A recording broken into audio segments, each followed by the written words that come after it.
बिस्मिल्लाहिर्रहमानिर्रहीम।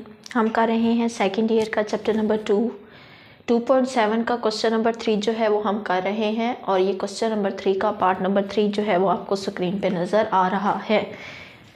Statement question की ये है, वो कह रहे हैं फाइंड y2 यानी कि सेकंड डेरिवेटिव फाइंड करें इसका अगर x जो है हमारे पास a cos ऑफ थीटा हो and y is equal to a sin of theta. इन इक्वेशंस का एक और नाम भी है जिन्हें हम पैरामीट्रिक इक्वेशंस कहते हैं, जिसमें जो थर्ड वेरिएबल हमारे पास इस x और y के अलावा हमारे पास एक अलग सी टर्म इस्तेमाल होती है, उसे हम पैरामीट्रिक इक्वेशन कहते हैं।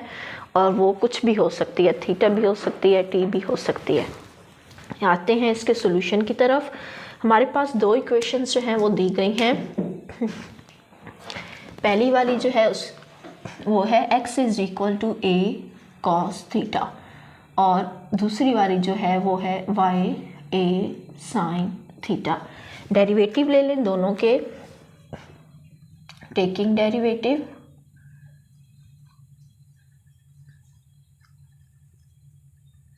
With respect to theta. देखें कौन सी टर्म यहाँ पे इस्तेमाल हुई है, थीटा, तो उसी के अकॉर्डिंग जो है हम इसके डेरिवेटिव लेंगे, यानी कि डिफरेंशियल ऑपरेटर हमारे पास इस्तेमाल होगा डी थीटा एक्स के साथ भी, और एक क्योंकि कोफिशिएंट है वो बाहर निकल जाएगा, डी थीटा हमारे पास इस्तेमाल होगा कॉस थीटा के साथ। इसी तरह डी थीटा जो है वो वाई के साथ भी यूज़ होगा।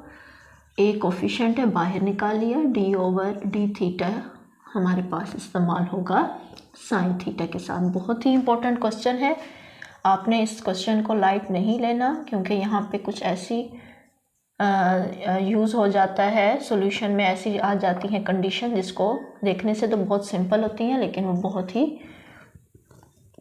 डिफ़िकल्ट, ये बच्चों के लिए बहुत ही ज़्यादा मुश्किल हो जाती हैं। ठीक है, ए को जो है वो मैंने बाहर निकाली। हमें पता है कोस थीटा का जो डेरिवेटिव होता है वो होता है माइनस साइन थीटा, और जो एंगल इस्तेमाल होता है हम उसका दोबारा डेरिवेटिव लेते हैं। ये ले लिया मैंने, D x over D theta मेरे पास बन गया माइनस ए साइन थीटा। डी थीटा के साथ कट के हमें 1 दे देगा। इसी तरह D Y over D theta is equal to A, sine का डेरिवेटिव होता है कोस थीटा, और जो एंगल इस्तेमाल होता है हमने उसका दोबारा डेरिवेटिव लेना होता है, d Y over D theta हमारे पास आ गया a cos of theta. D theta के साथ कट जाएगा। अब हमने क्या करना है, वाई फाइंड करना है, यानी कि D Y over D X की फॉर्म जो है वो यूज़ करनी है। तो हम यहाँ पे क्या करेंगे, using chain rule. Chain rule क्या कहता है हमें कि अगर हमें D Y over D X find करना हो तो D Y over D theta multiply D theta over D X. इसी फार्मूले में अब हम वैल्यूज़ को पुट कर देंगे। D Y over D X हमारा आएगा, D Y over D theta का आंसर क्या है, A cos of theta multiply के डी एक्स और डी थीटा इनकी जगह चेंज है तो आप इसको 1 के नीचे ले आए, माइनस ए साइन थीटा। ए को ए के साथ काट दें, हमारे पास रह जाएगा minus cos theta over sine theta. तो हम इसको क्या कहते हैं, माइनस साइन ओवर कोस ओवर साइन को हम कहते हैं कॉट थीटा। ये हमारे पास इसका D Y over D X के अकॉर्डिंग ये y1 हमारे पास आ गया है। अब हम इसका y2 लेते हैं, अगेन डिफरेंशिएट कर देते हैं इसको विद रिस्पेक्ट टू x, क्योंकि अब ये D Y over D X है, तो ये हो जाएगा y2। ये जो कोसिकेंट स्क्वायर थीटा होता है वो होता है 1 ओवर साइन स्क्वायर थीटा की इक्वल, मल्टीप्लाई माइनस 1 ओवर ए साइन थीटा माइनस 1 ओवर ए, 2 और 1 हो जाएंगे 3 साइन क्यूब ऑफ थीटा। ये इसका क्या है, खूबसूरत सा आंसर।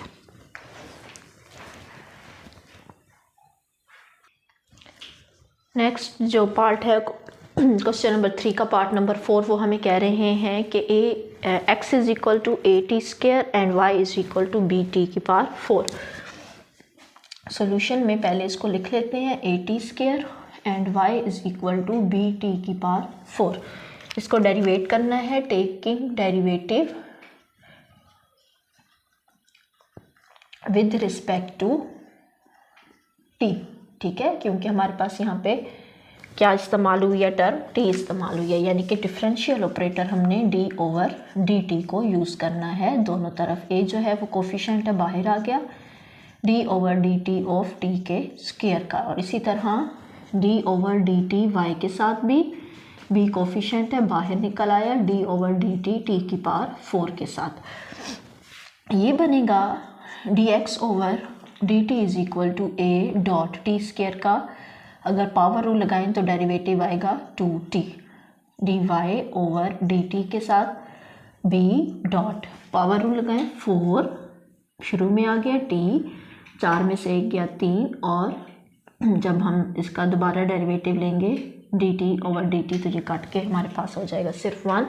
तो t की पावर 4 का d ओवर dt के अकॉर्डिंग जो डेरिवेटिव होगा वो होता है 4t का क्यूब। dx ओवर dt मेरे पास आया है 2at और dy ओवर dt मेरे पास आया है 4bt की पावर 3। क्वोशंट रूल इस्तेमाल कर लेते हैं, sorry using chain rule. Chain rule का हमने इस्तेमाल करना है क्योंकि हमने dy ओवर dx यूज़ करना फाइंड करना है, तो चेन रूल के ज़रिए ही हम उसको फाइंड कर सकते हैं क्योंकि ये पैरामीट्रिक इक्वेशन है। तो पैरामीट्रिक इक्वेशन में dy ओवर dt और dt ओवर dx करके हम जो है वो अपना dy ओवर dx फाइंड कर सकते हैं। ये है y1, यानी कि y1 कहते हैं dy ओवर dx को। dy ओवर dt का आंसर है 4bt की power 3 multiply dt over dx, इसको उल्टा देंगे तो ये बनेगा 1 ओवर 2at। आपको पता होना चाहिए कि ये हमारे पास dt और dx है, लेकिन ये उलट है dx ओवर dt, तो हम इसको उल्टा देंगे, जो कट रहा है उसको काट देंगे, 2 1s are 2 और 2 2s are 4, और एक t जो है वो इससे कट जाएगा। इसको ऐसे लिख देते हैं, अगर मैं इसको लिख दूँ t की पावर 2 डॉट t तो ये 3 हो जाएगा और ये इसके साथ कट जाएगा। सिंपली हमारे पास रह जाएगा 2bt का स्क्वायर ओवर a, ये हमारे पास y1 आया है। अगेन डिफ्रेंशिएट इसको कर देंगे विद रिस्पेक्ट टू x, क्योंकि अब dy ओवर dx है तो y2 यानी कि d square y over dx का स्क्वायर। इसको आप देखें 2 भी कोफिशिएंट है, बाहर निकल आया, b भी बाहर निकल आया और a भी। अब हमने d ओवर dx यानी कि डिफरेंशियल ऑपरेटर सिर्फ इस्तेमाल करना है t के स्क्वायर के साथ। बहुत गौर से आपने स्टेप को देखना है।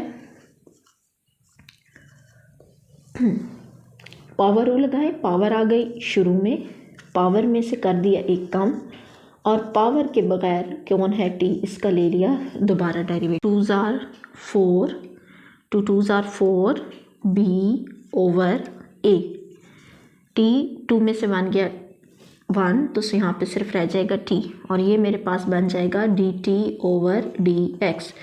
अब आप देखें कि हमारे पास जब हमने सवाल को सोल्व किया है dx ओवर dt आया था, वो इक्वल था 2at के, लेकिन अब मुझे यहाँ पे dt ओवर dx चाहिए। देखिए यहाँ पे मुझे dt ओवर dx चाहिए, तो मैं इसकी जगह को क्या कर दूँगी, उल्टा दूँगी, इसका रेसिप्रोकल ले लूँगी या इसको उल्टा दूँगी। सिंपल अल्फाज में कुछ नहीं होता, यहाँ पे 1 होता है, ठीक है, यहाँ पे कुछ ना हो तो 1 होता है, 1 ऊपर आ जाएगा और ये नीचे आ जाएगा।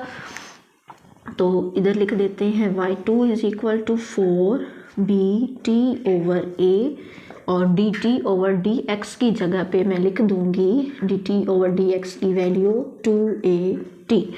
अब देखें आप t के साथ कट गया और ये 2 2s are 4, y2 is equal to 2b over a, और a हो गया a का स्क्वायर, ये इसका आंसर है। Thank you.